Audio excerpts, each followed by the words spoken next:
I bought more fake LEGO Speed Champions from TEMU. I build and review LEGO compatible sets and judge them based on how easy they are to build, their quality, and value. Last time we reviewed these cars and I picked them randomly from the app. This time I got these sets from a recommendation in my comment section. So should you buy them? This is a review of the Reobrix LEGO compatible Speed Champion style sets from TEMU. I'm BrickScore and I'm on a mission to make brick building more accessible for everyone, even if you can't afford the name brand bricks. I ordered this on the app and it arrived only 4 days later. That is super quick, but that is also not the normal experience. I usually receive packages in 1 to 2 weeks, but your mileage may vary. I made a point in my previous video where I said that they save shipping costs by not sending you the box.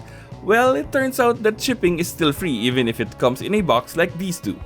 They are pretty mangled, but it's mostly in one piece. And more importantly, the bricks inside were fine. Not great news if you collect boxes. Yeah, box collecting is a thing in any hobby. Leave a comment down below and tell us if you trash or save your boxes. The build took about roughly an hour and a half for me. I have people asking why it takes me so long to build a set and I will answer that here. I was born with a disability. You see, my left hand is not fully developed. I am missing most of the parts of each finger, so I tend to be slower at certain things because I find it hard to grip small objects. This is partly why I picked up LEGO again as an adult, so I can practice and improve the dexterity of my left hand. This is also why my review scale places importance on accessibility. Some sets are simply easier to build than others.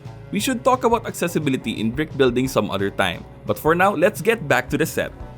The build experience was interesting. I enjoyed both sets and I was pleasantly surprised at how different the builds are for each one. I would imagine that the other Reobrix cars are similarly interesting, but should you collect them? Let's take a closer look at each one first. This red one is based on a Ferrari Daytona SP3, and here they are side by side. On the Reobrix website, it says domineering shape makes blood boil. That doesn't sound safe at all, but let's take a closer look at it anyway and see if the temperature of our blood rises. The overall shaping, especially from a side profile, works fine as an interpretation of the Daytona. It's a little thicker in places than I would have liked, but it was a good translation. What really makes my blood boil are these stickers. They stand out really bad even from further away. On the pictures from the website, they make the stickers look great. They look almost printed on. The real thing is a disappointment. Just look at how different that shade of red is. On the front, you can see the headlights and this intake area, and even the lower bumper is replicated here. On the hood, you can see the intake in black with these slope with grille pieces. In here, you can see a novel approach to the wing mirrors. It's the first time I've seen this clip and stud approach, and personally, I don't think it works. A quarter circle tile at this scale would have worked better, but I can respect the attempt at trying something new. The windshield piece is the standard windshield for 8-wide cars, and once removed, it reveals a nicely tiled interior perfect for a minifig. But even if the fig fits inside here, you likely won't be able to close the windshield on top, unless you are rocking the Headless Horseman minifig. Let's save that for the Halloween special, shall we? At least the steering wheel is aligned to the seat, thankfully. Let's put this back on. And here you have the least distracting sticker on the set. Trans gray piece here to match this glass area on the real thing. The attention to detail on the exterior is respectable. And here is the most distracting sticker on the set. This supercar sticker. I have to wonder who thought this was a good idea. Imagine if the real thing had this sticker. The rear of the car presents these taillights made of trans red grille pieces to replicate the amazing taillights of the Daytona. 2 exhaust tips made from cylinder pieces.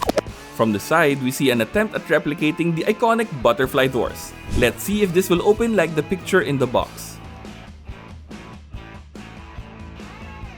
With the way this part is built, I can only swing this door up this high. A far cry from the demonstration on the box and a disappointment for sure. Also, you can really see how bad the color matching on the stickers is just by looking at this door. The wheels look nice with golden rims, but it has the same problem as the other TEMU Speed Champions. The axle pieces won't turn smoothly. This is an original LEGO and this is the TEMU version. You can really see the difference. On the underside, you can see the empty spaces inside the build. Our next guest is the Bugatti Voiture Noire. I'm sure I butchered that pronunciation. What wasn't butchered was the translation of this car into brick form. I like the tile stacking technique they used on the front to replicate the grille texture of the car. Nice B sticker here on the front.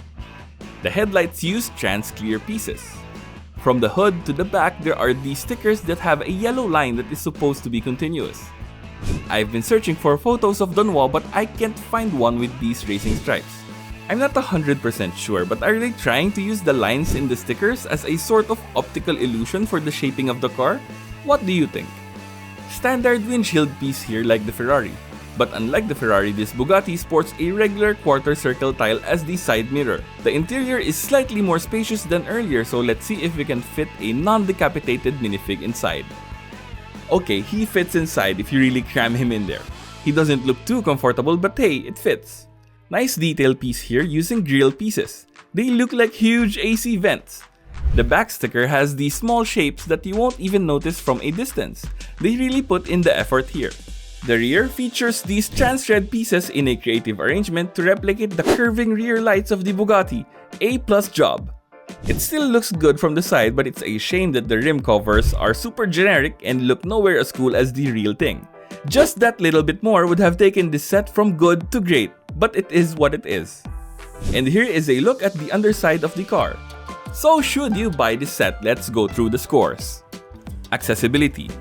The instructions were confusing in some parts, especially for the Ferrari one. I am also not too happy that there were many small bags and they were unnumbered. I pressed onward and I used plastic trays to make it easier to go through the parts and find the ones I need. Accessibility score of 3 out of 5. How about you? How do you organize your parts for a LEGO build? Comment down below. Quality. The attention to detail for an alt-speed champion is amazing. Some head-scratching choices, but you can tell that they wanted to translate the designs as faithfully as possible within brick and budget limitations. These look great, except for the stickers. I wish they paid more attention to them. Something that I would love to see alt-speed champions fix is their wheels. What's up with the car wheels that don't roll? Quality score of 3 out of 5. This is a step in the right direction for alt-bricks, but they need to keep moving forward to compete with the name brand. Value. The official site has them for an SRP of $13.99 USD for the Daytona SP3 and $14.99 for the Bugatti. But I got them from the TEMU app where it is listed for $5.40 and $6.56 respectively. Anyway, for the price I paid for it, I give it a value score of 5 out of 5. And if you are curious about how good the other TEMU Speed Champions were, then check out that video by clicking here.